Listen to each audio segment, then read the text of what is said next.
hapon po, Pasay! Yay! Kumusta na kayo? Yay! Na-miss nyo ba si Tanggol? Yay! O na-miss nyo si Supremo? Yay! Wala na po si Supremo sa Batang Quiapo. Pero natin dito po, nasa harap nyo para maglingkod sa inyo. Yay! Sino ba si Lito Lapid? Kilalanin nyo na hindi nakatapos ng pag-aaral si Lito Lapid. Isang habang na probinsyano.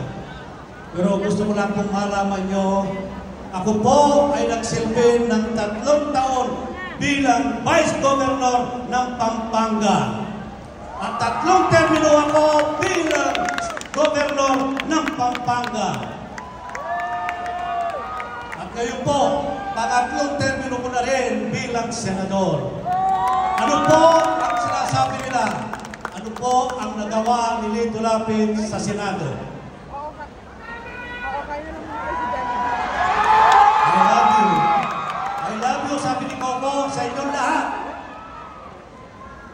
Ang nagawa po ni Lito Lapid na batas sa Senado, nagpanukala siya ng batas na may gate na 900. Panukalang batas. At naging batas na po ang may gate na 100. Ito po ay napakahalagang batas. Ito po free legal assistance. Republic 9999. Ito po ay libre abogado at ito po ay tinatawag na Lapid Law.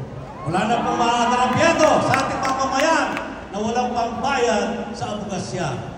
At ito po ay wala na rin maapi sa ating mamamayan.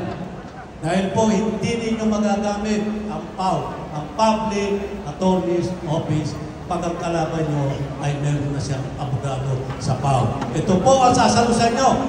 Lapid Law ang magliligtas sa inyo. Ngayon po na naasan ako bilang committee ng turismo sa Senado. Ano po ang balak ni Lito Lapid? Palalawagin po natin ang turismo sa buong Pilipinas.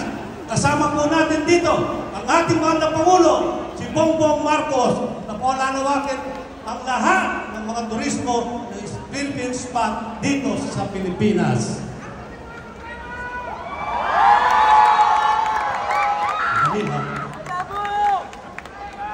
Ecotourism po at medical tourism, ang mahalaga po ay yung agri-tourism. Yung po ay napakalaga sa ating magsasaka, ay yung po ay makakatulong, lalong-lalo na sa kanilang produkto. Ang tinatawag po, one town, one product. Yung po at ang ating mga estudyante na kailangan makatapos na nangangarap, makatapos para makatulong sa kanilang mga pamilya.